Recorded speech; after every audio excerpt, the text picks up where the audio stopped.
Un nouveau week-end, un nouveau rendez-vous ensemble. On se dit tout sur Média TV. C'est un plaisir pour moi de vous retrouver une nouvelle fois. Dans un petit moment, on va parler boulot avec le télétravail, travail hybride. Comment les entreprises vont s'adapter justement à la suite de la pandémie. Et puis pour l'heure, on vous propose de parler d'éducation d'enfants. Et tout ça avec vous, Ilham Benani. Vous êtes coach familial, formatrice en discipline positive. Ilham, comment ça va? Très bien, merci. Tout va bien? Yasmine, ça va. Un plaisir de vous avoir. Merci, le plaisir est partagé. Alors, comment encourager efficacement mon enfant? D'abord, pourquoi l'encouragement est important? Alors, pourquoi l'encouragement est important? C'est une question très, très vaste, mais je vais essayer vraiment de donner le plus important par rapport à l'encouragement. Pourquoi c'est important? Parce qu'en fait, c'est la base du développement, pour assurer un bon développement pour l'enfant, par rapport à sa confiance en lui, par rapport à son estime de lui-même, par rapport aussi en tant que parent, parce qu'on a toujours cette envie que le comportement de l'enfant soit un comportement correct ou approprié. Donc, c'est ce qui va permettre à l'enfant justement de se comporter bien, de développer ses compétences, de développer ses capacités, de croire en lui, de croire en ses capacités, d'affronter la vie, de rebondir quand il tombe, de se relever et d'avancer dans la vie. Et voilà, donc c'est important vraiment pour son développement, le développement de ses capacités, de ses compétences de vie. Alors, est-ce qu'aujourd'hui, on n'encourage pas trop nos enfants? On les encourage pour tout?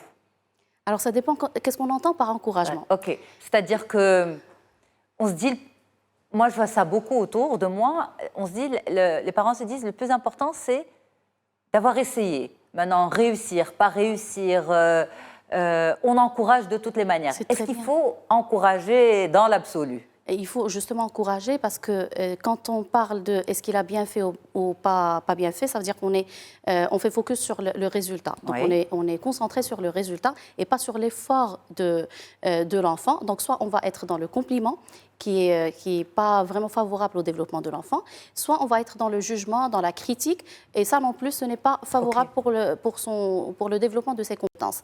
Donc oui, c'est important d'encourager les enfants au quotidien, ça fait vraiment partie de leur développement. D'ailleurs, il y a une métaphore que j'aime beaucoup, l'encouragement à l'enfant est à l'enfant ce que l'eau est à la plante.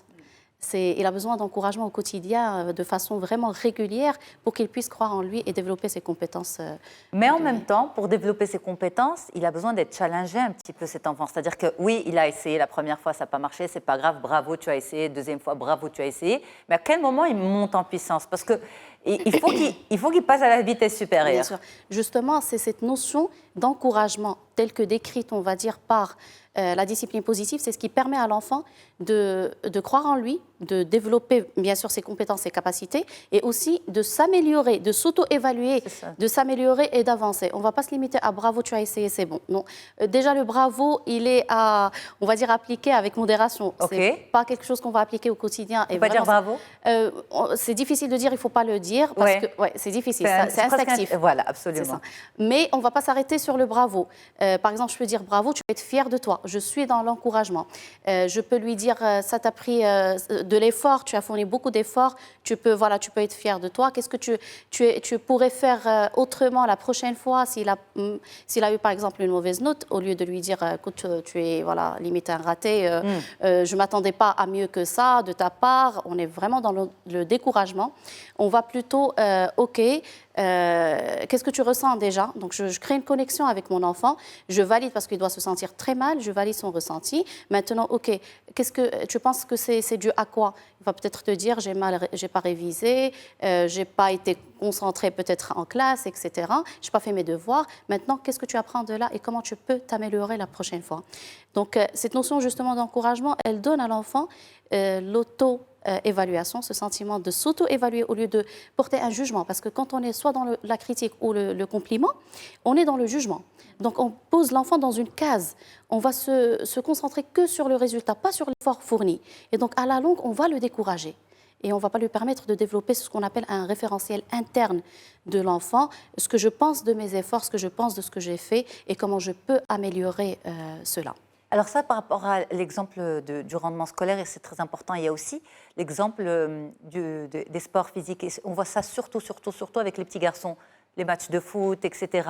Et donc les parents qui essaient d'encourager et de dire c'est pas grave, tu as bien joué, mais ne rentrent pas dans cette discussion de comment tu peux faire pour t'améliorer. C'est ça. En fait, c'est justement, ça s'apprend. C'est vrai qu'on n'a pas été finalement éduqué à l'encouragement. On a été jugé depuis notre enfance. Absolument. Jugé, Bien, pas bien. Bien, pas bien, tu as bien fait, pas bien fait, tu es intelligent, pas intelligent, tu es gentil, pas gentil. Tout ça, c'est des étiquettes, c'est des jugements que l'on porte sur l'enfant et forcément, à la longue, il développe un manque de confiance en lui-même. Il développe aussi un manque de capacité, un manque un manque de confiance en soi et d'estime de soi aussi. C'est vrai que ça s'apprend. Moi-même, je ne connaissais pas l'encouragement jusqu'à ce que j'ai été formée à la discipline positive. Je ne savais pas ce que c'était réellement l'encouragement. Mais c'est vrai que quand j'entendais des commentaires comme « tu es un champion », ça me faisait quelque chose. Je me dis, parfois, c'est même pas vrai. Mais non, mais souvent, c'est pas vrai. C'est pas vrai, justement. C'est ça le truc, c'est que c'est pas vrai. C'est que c'est pas vrai. Et on le dit tous à nos enfants. Exactement. Et quand on le dit à l'enfant, quand ça manque par la suite, on ne lui dit pas « tu es intelligent », il le prend comme un mépris. Et donc, forcément, ça touche sa confiance en lui. Quand on est dans l'encouragement, c'est-à-dire on voit déjà le côté positif de l'enfant, les efforts qu'il fait, ses points positifs, ses points forts. On ne met pas l'accent sur ses difficultés. On voit la difficulté comme une opportunité d'apprentissage. Voilà, il fait un comportement inapproprié ou bien il a une difficulté. Je ne vais pas pointer du doigt sur cette difficulté, je vais plutôt la prendre comme une opportunité d'apprentissage pour lui apprendre une compétence de vie. Il se roule par terre, il a besoin d'apprendre à gérer ses émotions.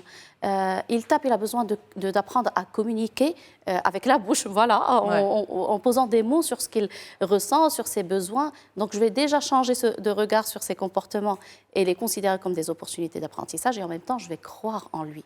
Mais vraiment le croire avec le regard, avec l'énergie que je lui transmets, avec l'amour que j'ai pour lui, un amour inconditionnel, pas un amour qui est conditionné à son comportement.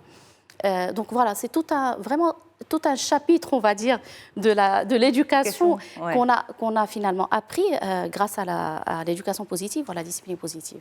Alors, à partir de quel âge on peut commencer à mettre en place ce processus avec l'enfant d'auto-analyse? À partir de quel âge on peut, à travers nos questionnements, le pousser à lui-même s'analyser, à lui-même, parce que j'ai l'impression que c'est profond quand même, il faut une certaine maturité. C'est profond, mais pour l'avoir essayé à partir de l'âge de 1 an et demi, quand l'enfant commence à communiquer, on va lui poser des questions. Qu'est-ce qui s'est passé?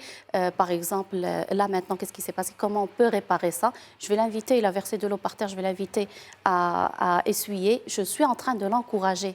Il veut, par exemple, m'aider dans la cuisine à ranger les courses. Je ne vais pas lui dire « non, tu es encore petit, tu ne peux pas le faire ». Je vais le laisser essayer, le laisser se tromper, le laisser tomber, le laisser monter, grimper et tomber. Ça, c'est de l'encouragement aussi. Même si, en tant que parent, on a peur pour exactement. eux. Mais il y a aussi une phrase qui m'a fait changer de vision sur l'éducation, qui est très, très poussée, très profonde. C'est une phrase de Rudolf Dreikurs qui nous dit que c'est beaucoup plus facile de réparer un bras cassé, oui c'est très poussé, un bras cassé qu'un enfant découragé. C'est-à-dire, il peut tomber, on peut réparer, c'est organique, c'est physique. Mais le découragement, c'est quelque chose de très... Ça s'ancre profondément. Oui, c'est ça. Et même si on fait des thérapies, parfois ça peut être difficile. C'est beaucoup plus facile de laver un vêtement sale pour un enfant qui mange tout seul et qui se salit. C'est plus facile de laver un vêtement que de lui redonner le courage, le courage qui lui a été, on va dire, retiré. C'est beaucoup plus facile de laver un parterre, il casse un œuf, c'est beaucoup plus facile de... Enfin, un œuf, c'est pas comme le fait de le décourager et de lui faire par la suite manquer en confiance en lui. Ouais. Alors, Ilham, justement, pour les dernières minutes qui nous restent ensemble, quels sont ces mots à ne pas utiliser avec les enfants? Vous avez dit bravo, champion. Alors déjà, le bravo, je ne vais pas dire de le bannir parce que c'est, comme j'ai dit tout à l'heure, c'est difficile. On peut le dire, mais accompagner toujours avec une phrase qui va lui permettre de s'auto-évaluer. Comme tu peux être fier de toi, ça t'a pris, je vois que tu t'amuses bien, décris-moi ce que tu as fait pour le dessin au lieu de rester juste bravo. Donner comment tu as fait? Voilà, comment tu as fait, décris-moi, c'est quoi? C'est un soleil, c'est voilà, une maison, etc. On le laisse s'exprimer et en même temps, il est en train de développer cette fierté de ce qu'il fait, des efforts qu'il fournit. on va peut-être éviter, voilà, tu es champion, tu es intelligent, j'aime comment tu m'écoutes, je t'avais dit, tu m'écoutes, quand je te dis quelque chose, il faut m'écouter. Ah, ça, il ne faut pas le dire. Ça, c'est, en fait, justement, c'est un peu, Ouais. oui, quand c'est nouveau, ça peut être justement parfois choquant. Mais en fait, quand on lui dit, tu m'écoutes toujours, il va développer une dépendance à mon conseil et à mon jugement. Alors que je peux lui dire, je te fais confiance à partir d'un certain âge. Bien sûr. Je te fais confiance pour apprendre de tes erreurs. J'ai confiance en ton jugement. Je peux l'écouter, je peux l'orienter, je peux lui poser des questions et l'amener à ce qu'il prenne la décision par lui-même pour justement lui permettre de développer ce qu'on appelle l'auto-arbitrage. C'est très important comme compétence de vie. C'est finalement un capital qu'il va emmener avec lui tout au long de son chemin de vie. Voilà, et c'est ça la particularité de cette approche, c'est qu'on fait focus sur ce qu'on veut que nos enfants développent comme compétences. On oublie à la longue, on oublie les comportements et tout ça. On sait que ça fait partie de leur développement, mais on est focalisé sur les compétences de vie. Est-ce qu'on vous trouve trop gentil avec vos filles, Ilham? Je suis ferme et bienveillante. Oui. Non, c'est cool.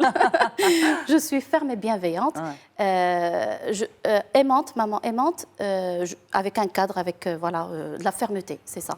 Mais gentille ou pas... Est-ce qu'on se dit, si on va chez Tati Ilham, je vais pouvoir casser l'œuf, je vais pouvoir renverser de l'eau par terre, je vais pouvoir... Elle dit jamais non. C'est pas que je dis jamais non, je dis non. Bien sûr que je dis non. Je dis non en posant un cadre. Je dis non, c'est-à-dire je ne vais pas aller punir parce que ça a été fait, mais je vais aller chercher pourquoi ça a été fait, comment et comment on peut réparer. Voilà, c'est tout un process à mettre en place. Exactement. Donc, en fait, c'est boulot dehors et à la maison, toujours la même casquette. La même casquette. De coach familial. Exactement. Voilà, on commence par soi. On commence par soi, exactement. Par se servir. Ilham Benani, merci infiniment d'avoir été là. Vous êtes coach familial, formatrice en discipline positive. C'est toujours un plaisir de vous entendre parler. Beaucoup. Nous, on va enchaîner dans un petit moment avec Imen Jbilou. On va parler de finalement cette pandémie. Qu'est-ce qu'elle a imposé pendant une période? Elle a imposé le télétravail, ensuite le travail hybride. Sauf que certaines entreprises aujourd'hui sont en train de s'orienter vers ça comme mode professionnel. Donc justement, on va en parler. Et restez avec nous. À tout de suite.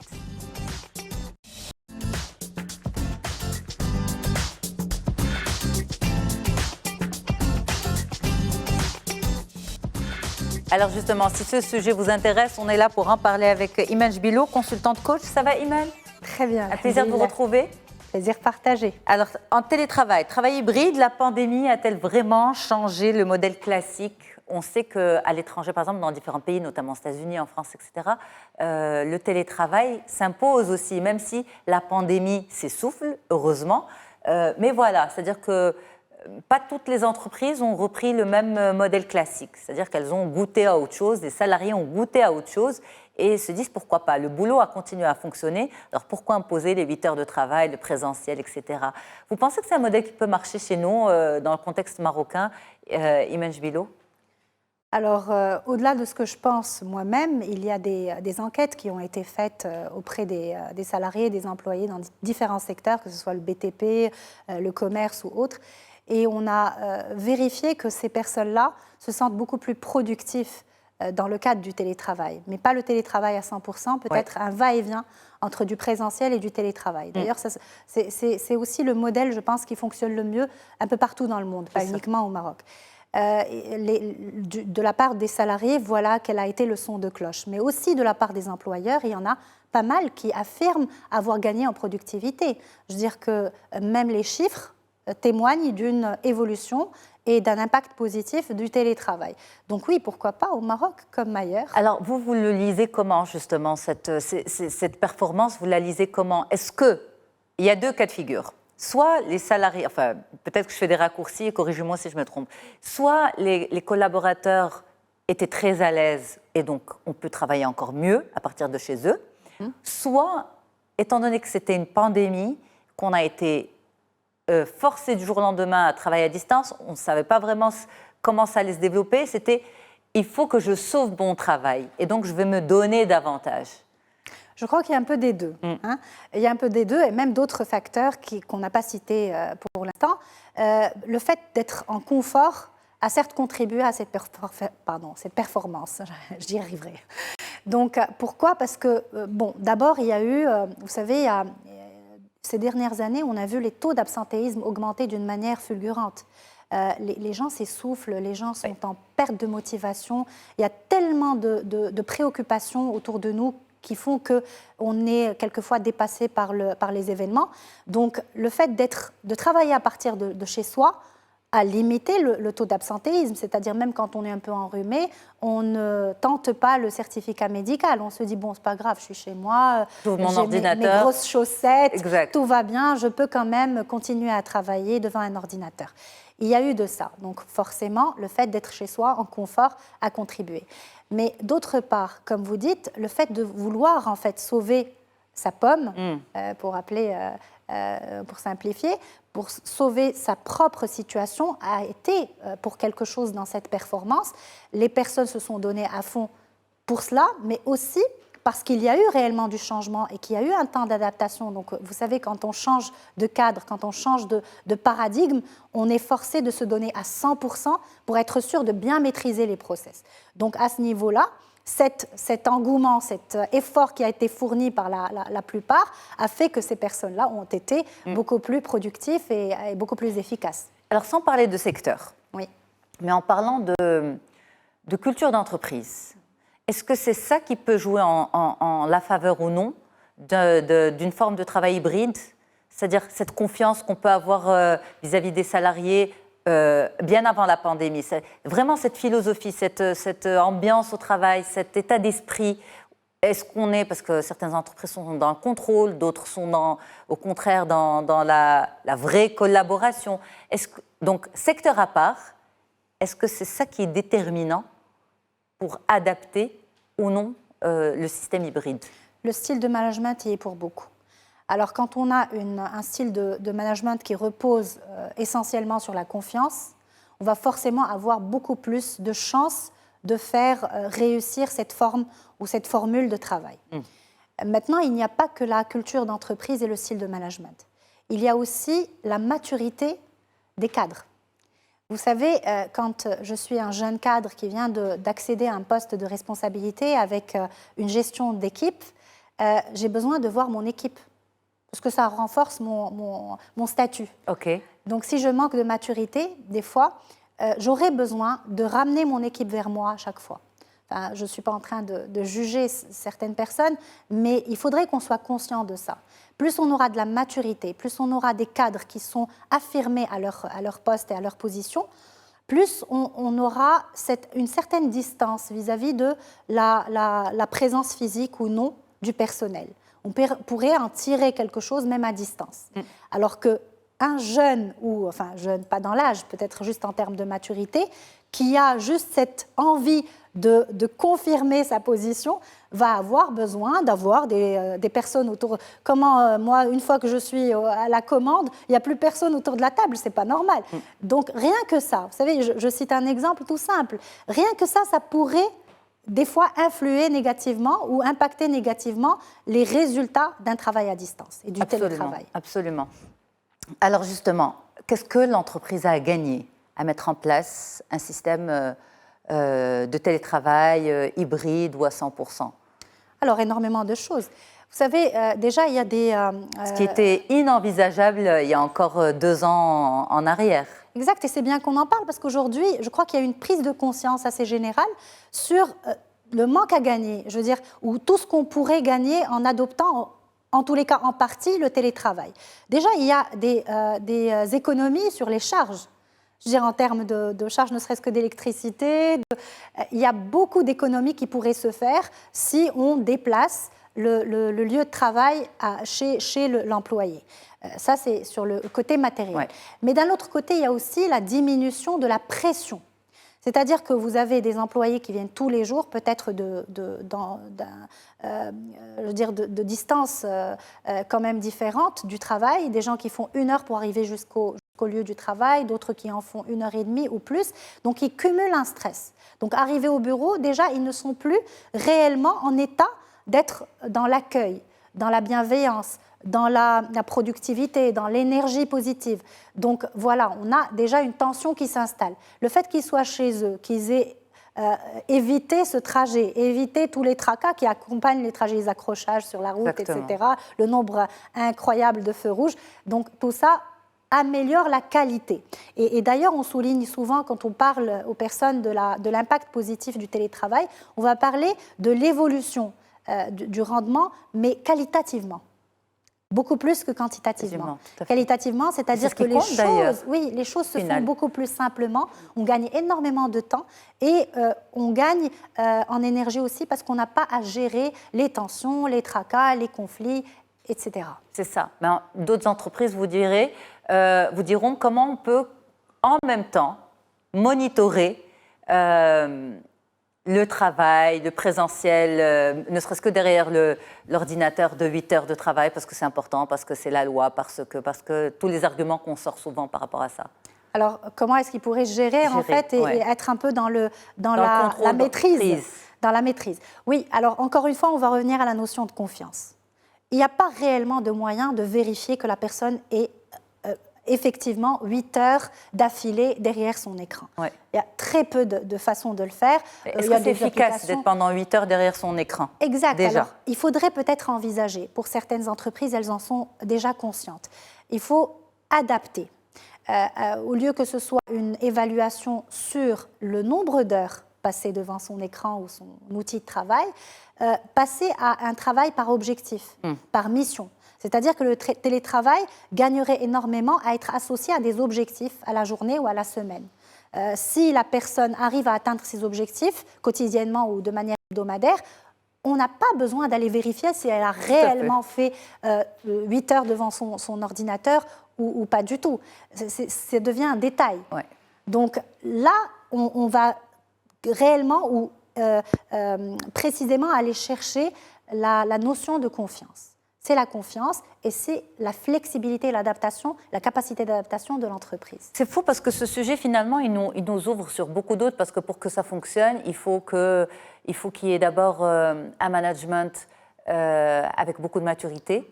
Il faut ne pas être attaché à cette notion de présentéisme. Il faut énormément de choses. Hein. Il faut avoir instauré vraiment le travail par objectif. Ça se prépare et ça renvoie vers d'autres thématiques qui sont extrêmement importantes pour le travail au sein d'une entreprise.